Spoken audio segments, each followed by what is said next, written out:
lengguwahe, karahasan, sexual, horror o droga na hindi angkop sa mga bata. Agad ngang kinumpronta ni Regina itong si Evelyn. Ngunit bago pa man tuluyang makahingi ng tawad si Evelyn ay nagkakagulo na sa mansyon ng mga Torrecampo.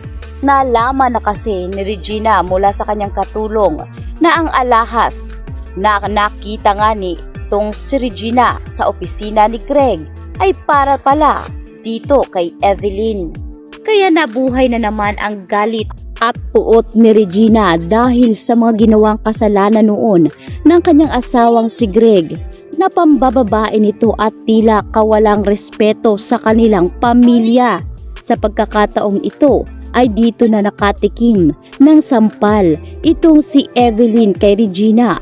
Sabay sabi na tinuring pa naman umano ni Regina na kaibigan itong si Evelyn. Ngunit si Evelyn rin pala ang magtatraidor at aahas sa kanya ngayon.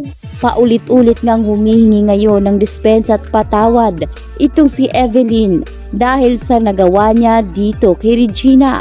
Subalit anuman ang gawin nitong si Evelyn ay hindi na matatanggap ni Regina ang paghingi ng tawad nito. Maya-maya pa ay nagpulasan na lahat ang mga tao sa loob ng mansyon. Dito nga agad bumaba itong si Paulo at Edward, maging itong si Thea at Greg. Dito na sinabi nitong si Edward at Paulo kung ano ang nangyayari. Kaya sinabi ngayon nitong si Regina, nagtaksil na naman umano ang kanyang ama at ang masakit pa ay ang taksil na ito.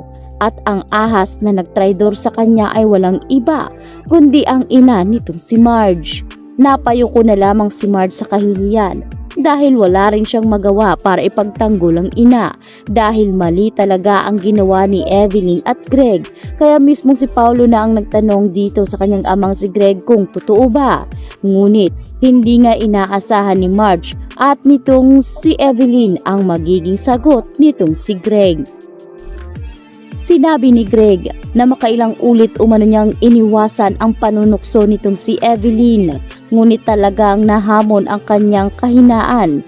Kaya itong si Evelyn ay mas lalong nagwala dahil tila nagpasinungalingan itong si Greg.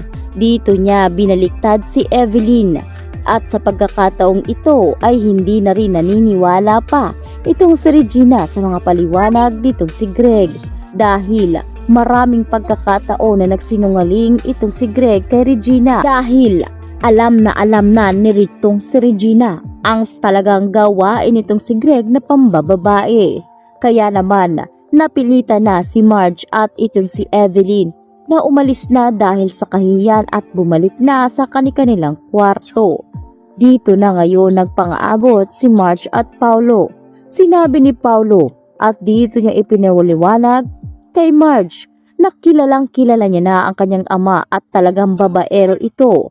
Ngunit ang masakit lang kay Paulo ay hindi man lang nagsabi sa kanya si Marge na alam na pala nito ang totoo. Dapat sana ay naukausap umano ni Paulo ang kanyang ama para maayos ito ng mahinahon.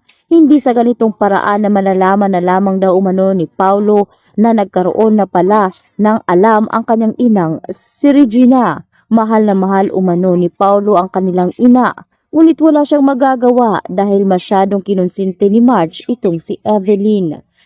Humingi ng tawad itong si Marge dahil sa pagsisikreto nito kay Paulo. Sinubukan umano nilang gawa ng paraan, subalit hindi na nga ito madadala.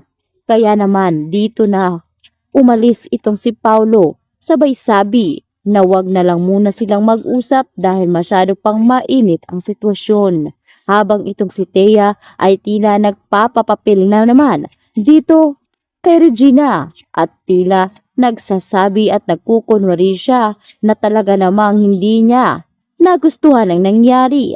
Subalit sa loob-loob itong si Thea ay talaga namang pabor sa kanya dahil tuluyan ng masisira ang relasyon nitong si Regina at Marge maging si Paulo at ang kanyang asawa. Wala nang nagawa itong si Marge dahil paulit-ulit siyang humihingi ng tawad sa kanyang mother-in-law. Ngunit itong si Regina isinabi na hindi niya matanggap na kinonsinte ni Marge ang ina nitong si Evelyn.